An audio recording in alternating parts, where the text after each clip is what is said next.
আমরা এখানে লাঞ্চ করলাম গাড়ি দাঁড় করিয়ে।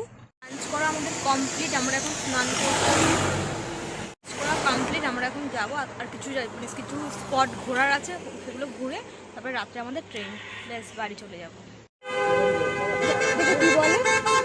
কি বলে এটাকে? একটা বদ্রীনাথ, একটা কেদারনাথ, একটা বদ্রীনাথ, একটা কেদারনাথ।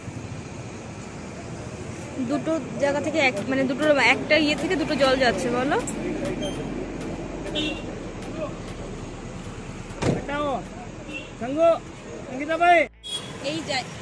এই জায়গাটা দেখো, দেখে বুঝতেই পারছো একটা এটাকে গঙ্গা বলে, আমি তো জানিও না কি বলে। একটা কেদারনাথের, একটা বদ্রীনাথ। একটা কেদারনাথের, একটা বদ্রীনাথ। দেখো একটাই জায়গা দিয়ে দু রকমের জল যাচ্ছে, কেউ কারোর সাথে মিশছে না, কিন্তু সব থেকে বড় ব্যাপার এটাই এখানকার, মানে এটাই এখানকার দেখার মতন জিনিস।